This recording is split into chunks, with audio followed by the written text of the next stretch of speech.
Hey everyone, thanks for coming. We'll get this kicked off. My name is Morgan Valliant. I'm the Associate Director of the Ecosystem Services Division with the City of Missoula Parks and Rec Department.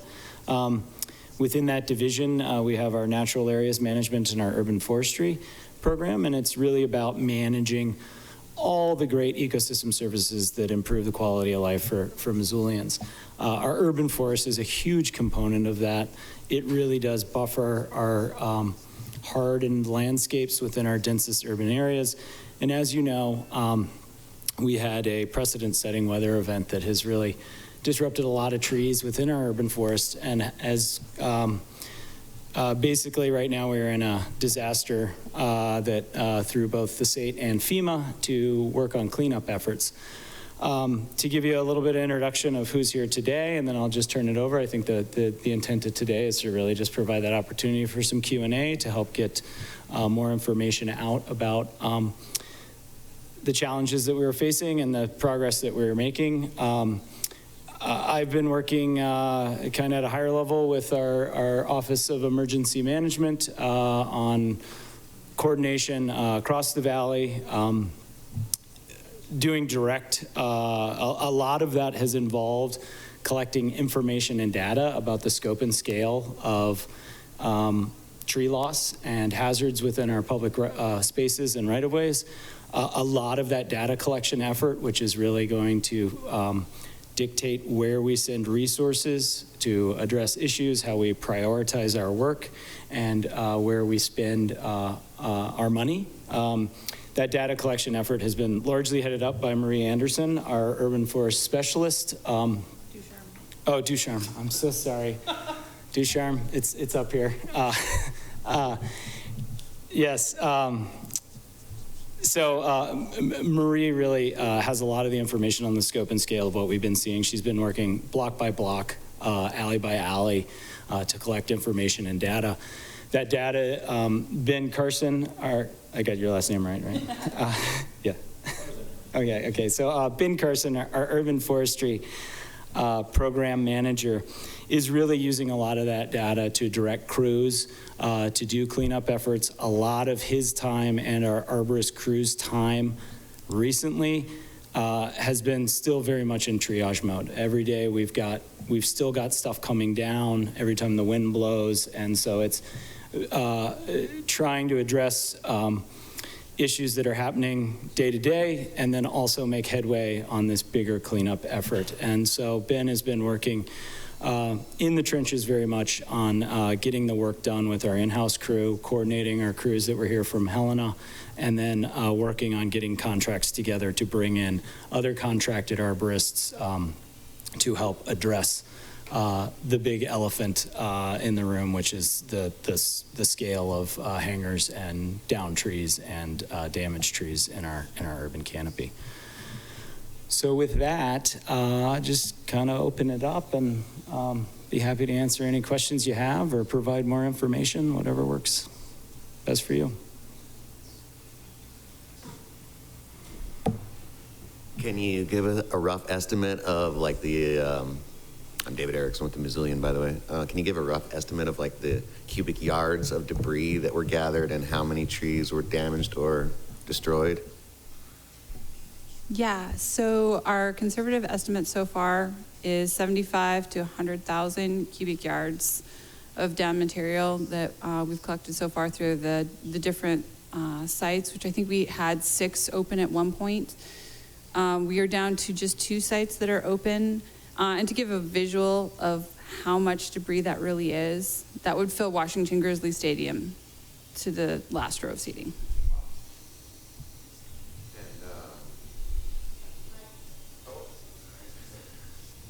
Sorry, and yeah, do you have any idea of the number of trees?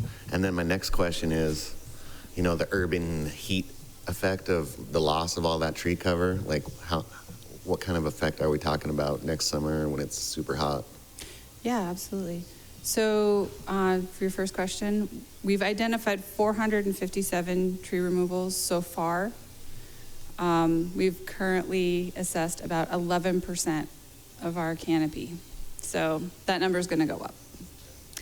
And then as far as heat island effect, it is going to have a significant impact on the residents in the city of Missoula. We don't know the scope of that yet. Once we feed all of that data, after it's all collected, it'll be fed into our tree inventory software, which has a tool called iTree. It's part of the Tree Keeper software suite. And that will actually calculate how much loss of heating and cooling we'll have. So to add some specificity to Marie's statement, she's only considering or addressing, we are only able to address trees that are posing an unacceptable level of risk to the public way. So that includes trees located within city boulevards, any obscure rights of way, city-owned parcels, parks, anything that we actively manage. We are unable, from a capacity and a legality standpoint, to evaluate damage to private property trees unless they're actively posing an unacceptable level of risk to a sidewalk, street, or other public use area. So we're in an early stage of data collection. We did do an initial round of triage data. That's where we populated a lot of the removal information from. That 11% is an estimate based on comprehensive data collection. We've probably viewed 25% of the city overall, but we have, through concerted efforts through Parks and Recreation staff, other city staff, and volunteers, done comprehensive work in 10 to 15% of the city.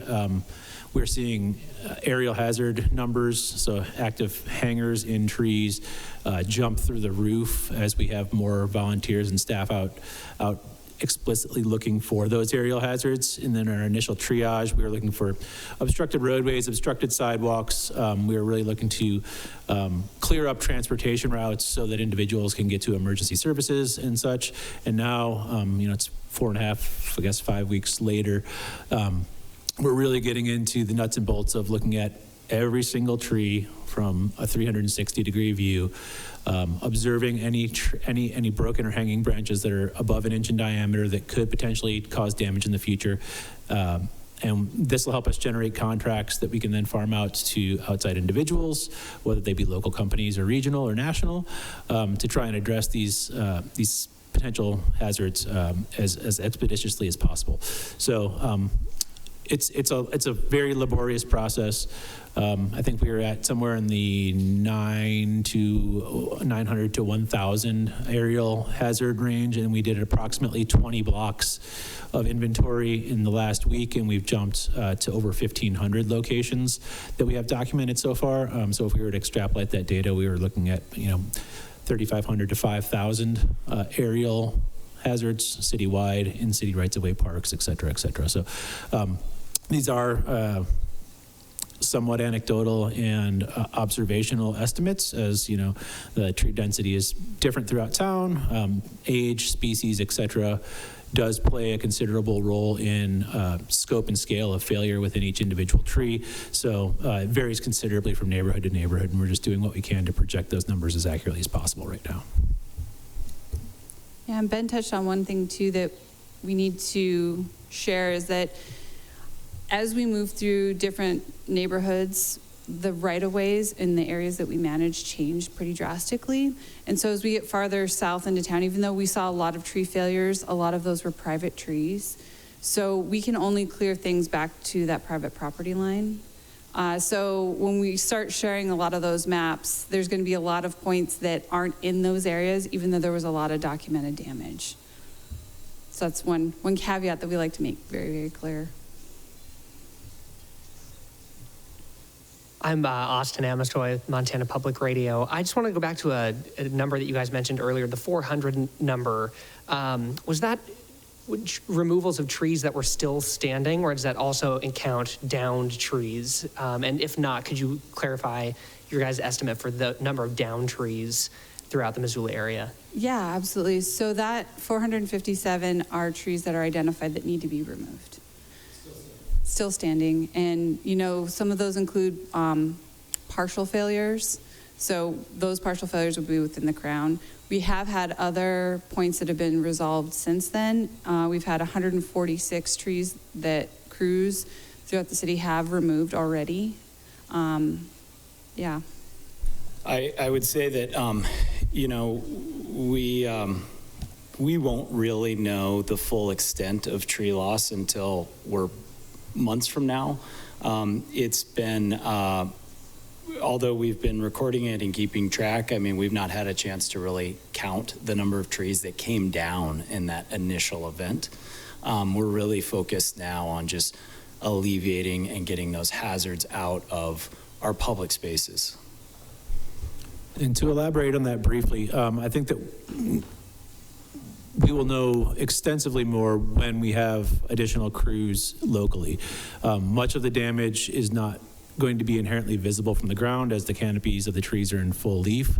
So a lot of those situations may arise or may become more evident when we have someone in a bucket actively trying to clear a broken hanging branch and they see a much larger failure in that situation.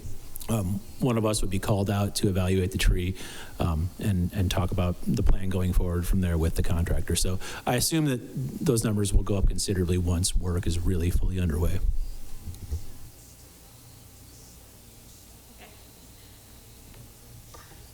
Katie Fairbanks, Montana Free Press.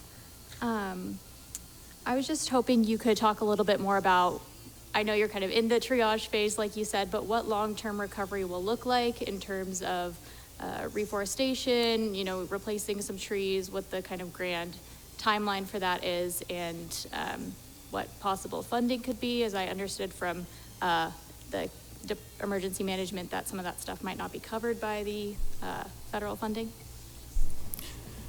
Yeah, I'm going to give kind of a high-level answer and then let Marie and Ben drill down a little bit more on the details.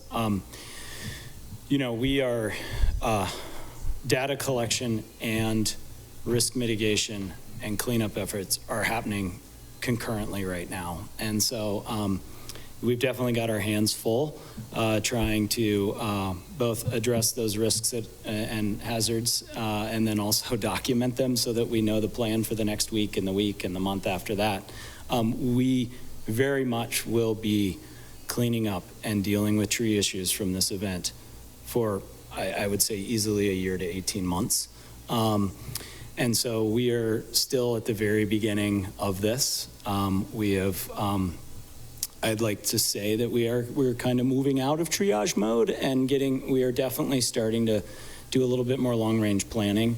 And the great thing is we do have these resources that are now becoming available through both our state disaster declaration and FEMA disaster declaration and our joint incident command structure that has come together to help work through this event. And so there's going to be a lot of things happening over the next few weeks, especially in the debris management side. We will have tub grinders coming in from outside our community, processing that material. We are now working to get arborists in the trees.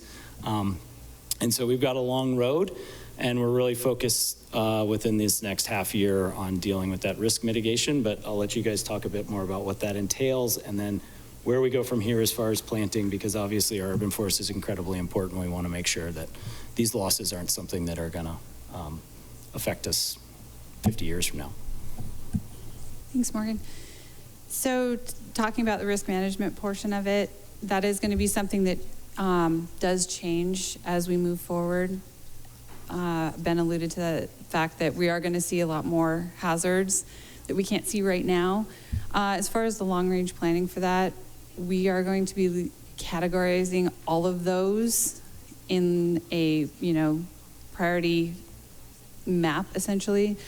And once all of that is taken care of, we're going to be documenting each one of those stumps as well and noting whether that is a site that is available for replacement. So we have a set protocol for areas that can be replaced versus areas that can't. Generally, areas that can't are corner trees. And unfortunately, a lot of those took a pretty big hit because they were in an area where they were exposed to mass wind loading. So those sites might not be available for replacement just because it's a line of sight issue. And we have some really wonderful partners that we're going to start having meetings with in the coming weeks and months to make a plan for reforestation, because we can't do this on our own. I think that's become pretty obvious that this is going to require concerted effort across our community. So Trees for Missoula, Climate Smarts, and of course all of our wonderful volunteers and advocates will definitely be pulling together to help us put a plan in place, because we don't make those decisions in a vacuum. We're also going to be looking at more climate resilient species.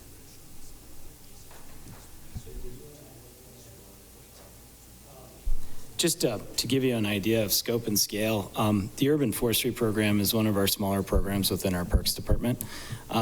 Right now we have 3 full-time arborists, and so those are the people that actually do the tree work, and we're managing an asset that is probably on the scale of 40 to 45,000 trees. And so, our program right now does not meet industry standard based on staffing to maintain a lot of these trees. This was a huge hit. I can say, we are going to need to start to explore other options and funding streams to do replanting. We typically, on a good year, manage about 100 trees that we're replanting within our boulevards a year. And our back of the napkin is of public trees. I mean, we're probably looking at that 600 to 1,000 trees lost in just this 1 year alone, which is a huge hit. We've got really good funding streams coming forward now to deal with hazard mitigation and removals. The funding streams for tree replacement plantings are not really covered in the disaster relief. And so that is going to be a different effort that we're going to have to start to mobilize around and bring resources to. And I was looking at the 2015 master plan a little bit, and it looked like at that time, almost 10 years ago, there are already some concerns about losing a bunch of trees in the next 20 years just for age and things like that. Can you talk about, I guess, just a little bit on, if that looks different than it did 10 years ago and kind of what this means? Were a lot of the trees that were already in poor condition ones that were affected? Or is there kind of a mix of trees that maybe were on the healthier end that also were lost? Yeah, I can try and field that. As unfortunate as it is, the majority of the trees that we saw declining prior to this, unprecedented wind event have no sale. They had no foliage or very little foliage. So the extent of damage in trees that we had that were slated already for removal, and we had a list of over 100 trees that we were aware of in city rights of way prior to this storm event that had declined due to a variety of factors, increasing summer temperatures, lack of available water, lack of available rooting area. Definitely old age is a factor as well. But, we've had a lot of rough and anomalous shoulder seasons as well, which is really difficult for trees. Early freezes, late freezes, early freezes in the fall and late freezes in the spring can wreak havoc on tree buds as they are setting for winter and prior to, bud break in the spring. And we've had those, several times in the last 5 to 7 years where we're having these anomalous cold snaps or warm-ups in December and then a cold snap. And those things really do make trees that are already nearing the end of their lifespan in an urban environment under additional stress. So we were seeing an accelerated rate of decline and senescence in boulevards that I haven't seen in the 15 years of being an arborist in Missoula prior. So I do think that, the 2015 plan and the observations that we were making prior to 2015 are really starting to, in a negative way, come to fruition. And we were seeing that prior to this wind event. So that really just exacerbates our situation, being that we were struggling to, within normal capacity, replace the 100 to 150 trees that we had intended on removing as a risk mitigation effort prior to the wind event. Now we're looking at 4 to 5 to 6 times that many trees. It's going to require a significant commitment from staff, local government, county, any potential federal and state grants that we could potentially get to fund these things, because they're not that's not something that we account for in normal program costs. Yeah, and unfortunately, a lot of as Ben was saying, a lot of the mostly dead trees that we're looking to remove, they just didn't have that canopy. They didn't catch a lot of wind. They weren't the ones that failed. And so we still got to remove those as well. Kind of along that line, Dennis Bragg, KGVO and Montana State News Network, kind of along that line, Ben, and either you or Maria could probably speak to this because you've been around long enough, Ben. I remember, gosh, it's been 10, 11 years ago, there was a big effort to try to start removing some of the Norwegian maples. And I remember people were like freaking out, you know, that we were losing some of those trees. And the thinking was at that time, these were over 100 years old and they were well past their lifespan. My question is, could this have been worse if we had not had, you know, some of this aggressive, you know, management of trees and like leading up to the 2015 plan? And are some of those, you know, residual ones that gave us problems this time around? I wouldn't classify any of the management that we've done to this point to be aggressive in any capacity. I mean, we really are in a solely reactive state of management. I think that the effort that you were alluding to is probably the Brook Street Corridor project that we did in 2009, 2010. All of these trees that were removed as part of that were in active senescence, contained structural defects that made them an unacceptable risk to persons or property. And I mean, it was a one-time push to kind of show what a revitalization effort can look like in a specific corridor in the city. You know, Morgan alluded to industry standards of, 7 to 10 years urban pruning cycle. We don't have that, and it's extraordinarily difficult, and I think it would be irresponsible for me to say, yeah, we would have had X% less damage had we been on that pruning cycle, because we have no real way of knowing. As Maria stated in recent interactions with media, we hit wind speeds of, I believe it was 82 miles an hour in the valley during the July 24th event, and we subsequently hit 72 at the airport in one event since then. I mean, anything over 55 miles an hour in this region of the country is considered anomalous. Anything that's over 80 miles an hour is considered hurricane force. So we were going to lose trees, healthy or otherwise. So I don't want to make an irresponsible claim and say, oh yeah, if we had been maintaining trees at an industry standard, we would have lost X number less, because there's nothing empirical to back that up. But certainly the damage would have been mitigated to some extent. What that extent is, I have no idea. So sorry to dodge your question a little bit. I'm happy to answer that as well, and just add on to that. So a little bit of my background, I've been here for just under 20 years. I started my career as an arborist in the field, actually climbing and pruning and working on these trees. And as Ben said, we've only been solely reactive. Our division just is so small. We don't have the ability to actively try to manage this asset in any aggressive way. Tree work takes an extremely long time to do correctly. And our focus has always been on quality and making sure that we are pruning things and maintaining things in a way that it's going to last for a long time. We plan 100 years out when we do urban forestry planning, which is where I'm at this point in my career.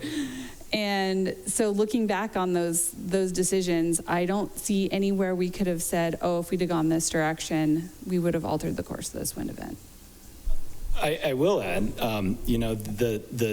the goals and priorities in that plan are still incredibly valid today. A lot of our problem areas where we have, Norway maple canopies, all those trees were planted at the exact same time. They're all the exact same age. They're all aging out at the same time. Having more diversity of species, not just one type of tree in an area, having different age classes within your forest makes it more resilient to any event that might come through.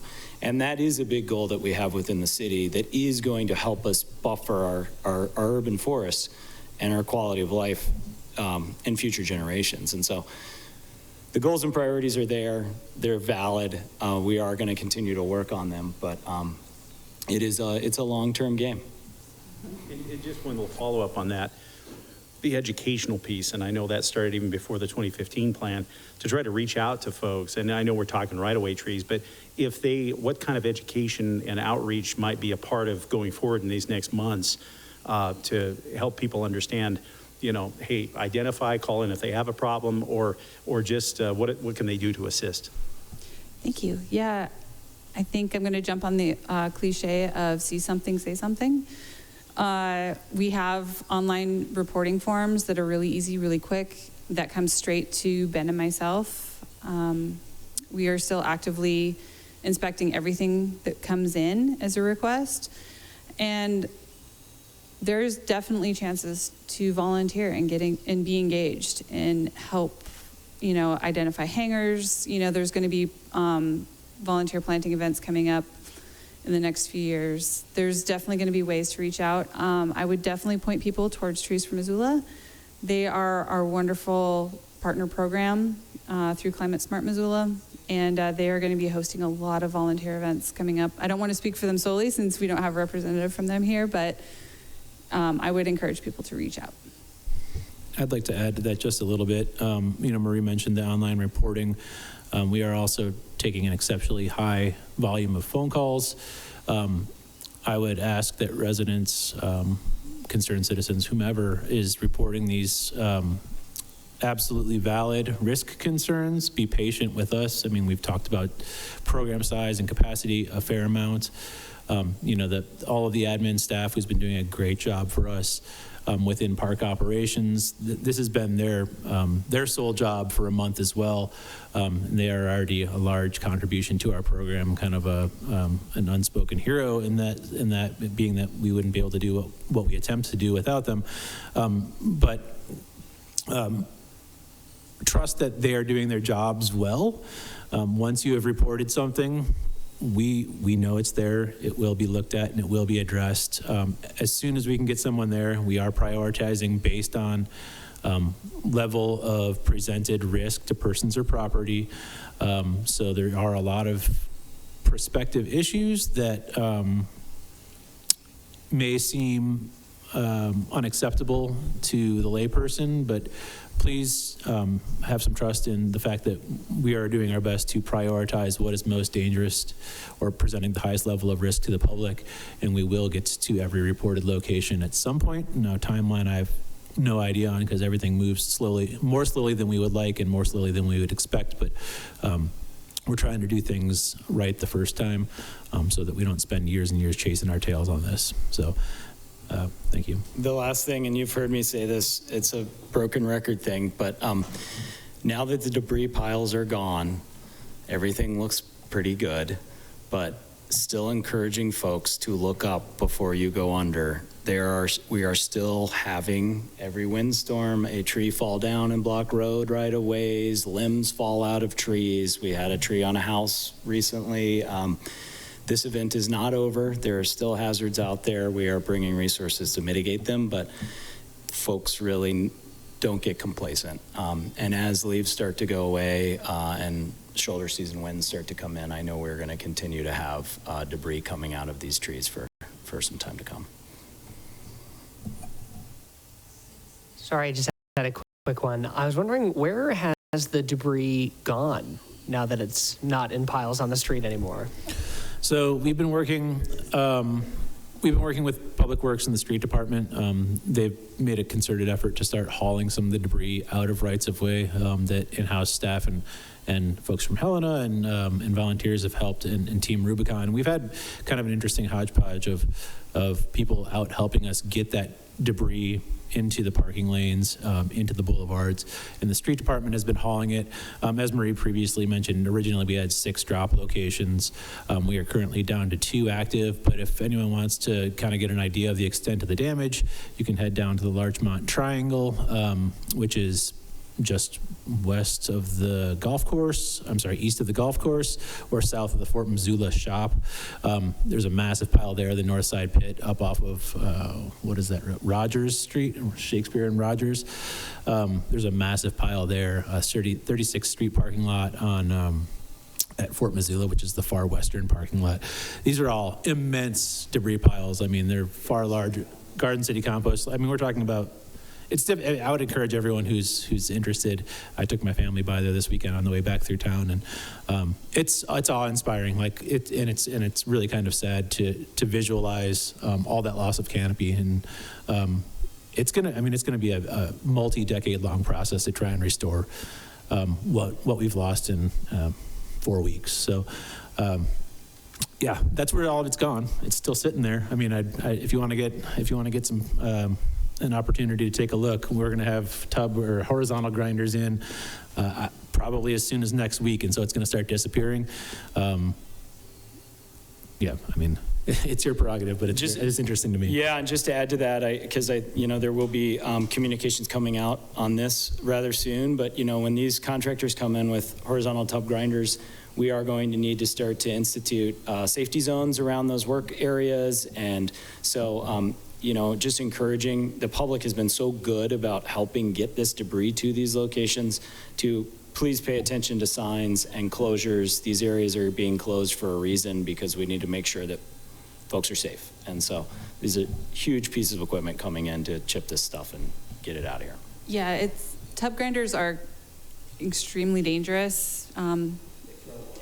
Yeah, they throw a lot of debris. So just, I operate on a visual basis. So if you can imagine a tub grinder half the size of this room that we're in, with a grapple on it and feeding it material from the top, it, grinds it horizontally, and a lot of that material is thrown up in the air. So, and it can travel a long distance. So that's the reason for the closures.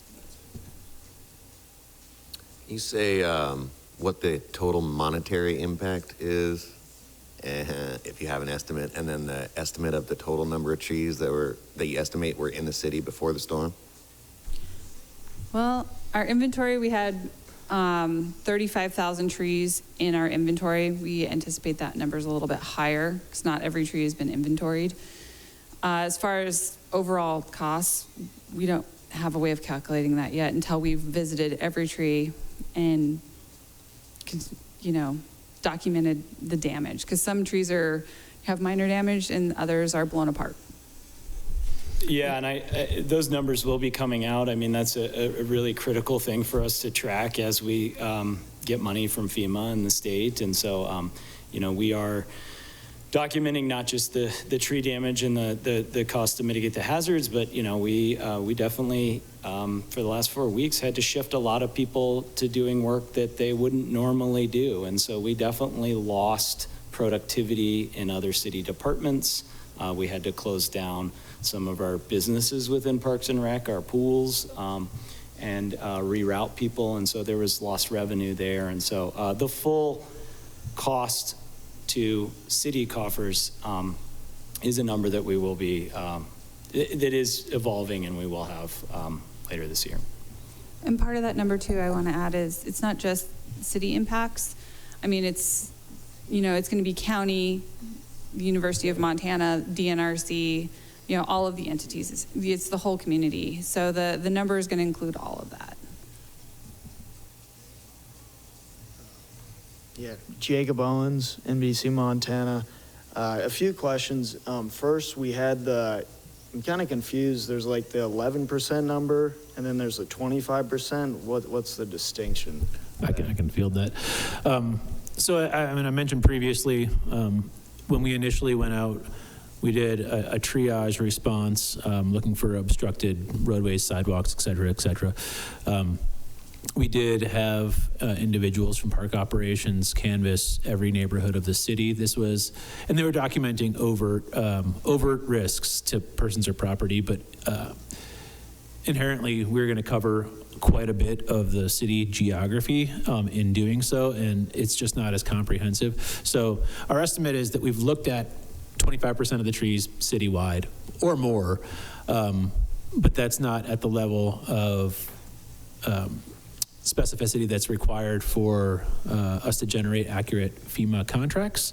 And so we've gone through and begun a second round, and we've gone through and completed much of the Rose Park neighborhood. We had a kind of a large data gap there from the first round, and so that's where we decided to focus efforts in the second round, and we're getting That's where that 10 to 11% of geographic area came from. That is complete inventory, and that's where we're seeing extraordinarily high concentrations of these aerial hazards that were just missed and are a lot easier to spot now that it's 4 weeks later and those broken branches are wilting and or appearing dead. It's a lot easier for volunteers and or folks who don't do this every day to pick them out. So yeah, that's where the difference in the numbers is. I anticipate that, again, we're going to continue to see that number jump rapidly as we do these comprehensive walkthroughs, and we have literally a volunteer or staff member walking every street in the city and walking around 360 degrees every tree to ensure that we're capturing as much data as possible. Getting to the funding and costs, when we're talking about, FEMA and different grants the Parks Department is trying to get, have you received any money yet? And do you have any estimates of how much you'll need to, this sounds like this could be 18 months of work. So. I mean, as I understand it, all the funding from FEMA, state and or federal is disseminated on a reimbursement basis. So we provide information, documentation, and I think that we've already gotten something up, on the president's desk of the country, as it does have to be declared a natural disaster before we're eligible for federal funding, and I may be incorrect, Morgan, correct me if I am wrong. But a lot of what we initially gathered was to help us qualify for these levels of assistance. And then as we continue to do work, the funding would be reimbursed to the city as we accrue essentially debt from the event. Is that correct? That's how I understand it. I mean, it's kind of above what I've been doing, but.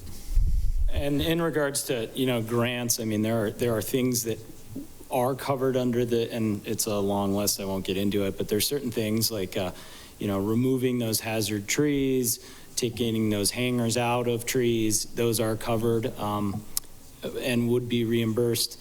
Some of the things that would not be reimbursed would be, getting rid of that stump or replanting the location with another tree later. And so the funding streams to do that, which is, I don't know what phase that would be, but it's not the phase we're in right now, we would have to seek other funding sources for that. And that's where I think grants or donations or leveraging other funds would really come in.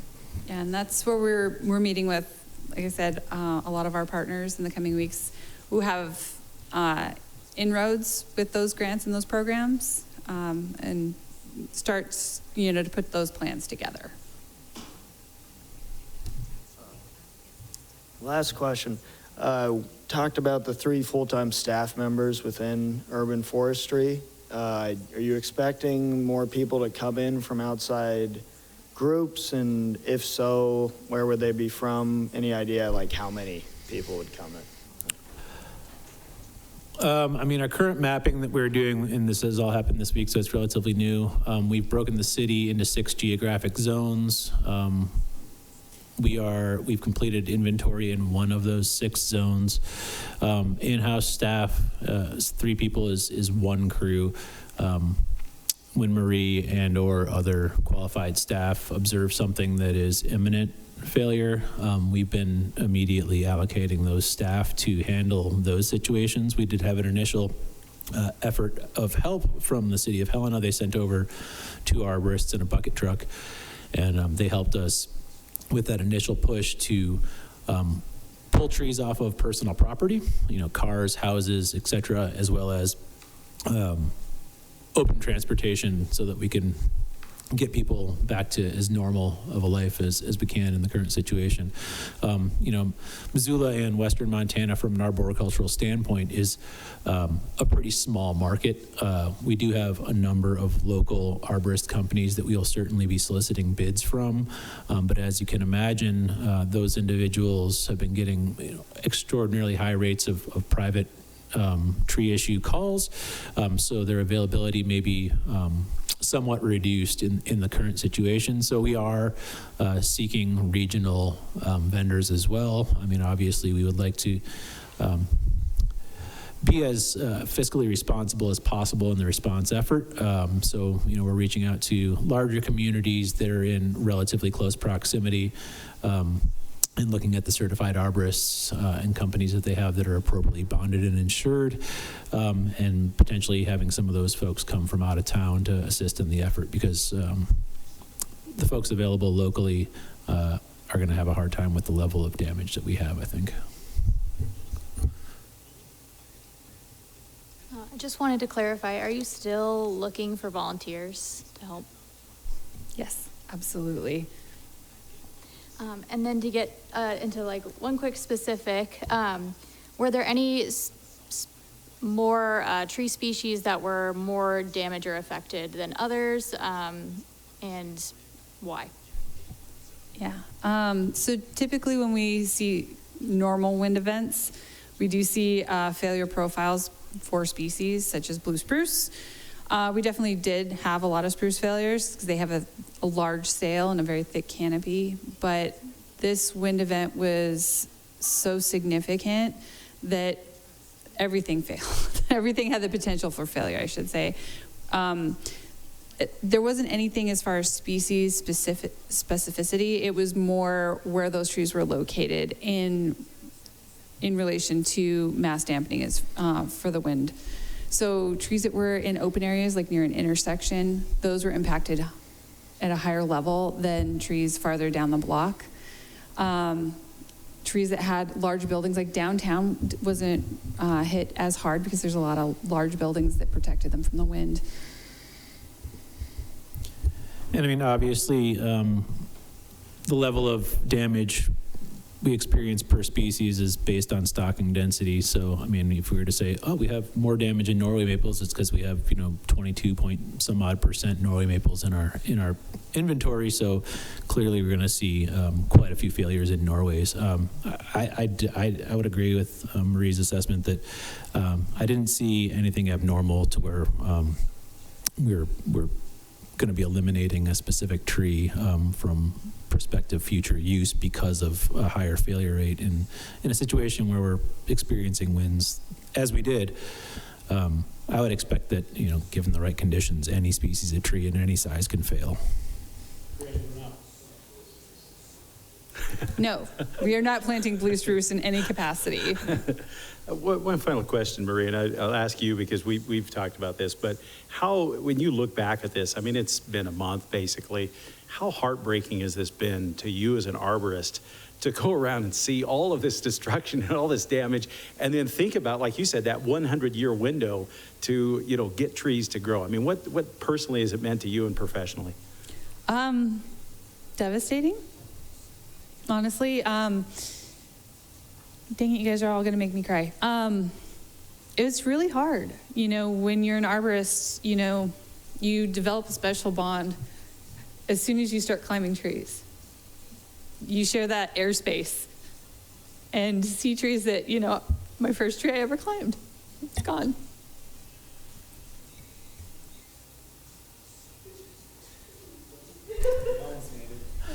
Yeah, I mean, I would echo that. Unfortunately, I don't think you guys are going to make me cry today, but I think that, I mean, more so, it's just it's an overwhelming thing where, the program already is in a position to where we are struggling to provide services at a level that we would like to, and then a situation that comes along and blows that potential level of service out of the water to where this is something we'll be dealing with exclusively for an entire fiscal year potentially. It is rough to see setbacks and massive losses in the asset that we're charged with caring for. I mean, that being said, it's over. We have to do what we can to mitigate the risks that are out there, and then continue to push forward to try and move the program goals that are overarching forward. I mean, this is not going to stop what we're doing. So, yeah, it sucks, but we're gonna forge ahead because we don't have any other option. I want to thank you for asking that question, because I think it's and it's probably obvious from some of our answers today. managing trees in our urban forest is a unique infrastructure. There's no other department within the city that manages infrastructure on a 100-year time frame window. And knowing the loss, you can anticipate, you see the dominoes lined out in front of you. And so I think it's really rare to have an asset that you have to adopt that 100 years of thinking. Honestly, I think the world might be a better place if we all adopted 100 years of thinking. But that does create a special headspace that we operate in when we do this type of work. I would echo that again. It's a lot different, and there may be assets and infrastructure in the gray infrastructure world that they anticipate having a longevity similar to a tree, but I don't think there's the same level of attachment. I mean, we are caring for living organisms that are impacted, dynamically, like season to season, year to year. So the level of care and constant adaptation and constant ability to grow and learn is something that really fosters a different level of connection with the asset that you're attempting to manage. And that doesn't mean I'm trying to downplay that, people who are managing storm drains might really care about storm drains. I don't know, but I do feel like, you put a lot into managing something that is alive, and there's no prescription for anything. So it's constant. It's kind of like being, I don't like the analogy of being a tree doctor, but it's a similar level of diagnosis and care, and you do forge relationships with individual organisms that I don't think would be there in a gray infrastructure situation.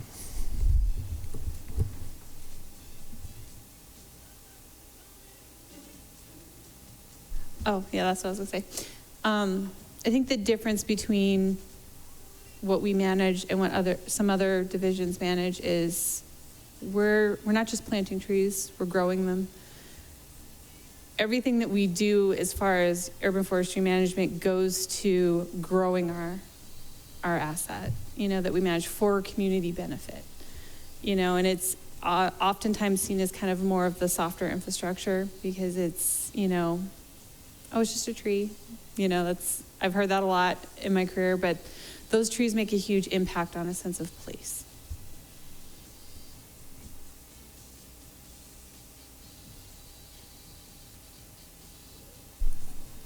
Well, thanks so much, everybody. Yeah. I'm sure we'll talk more about this event before it's over.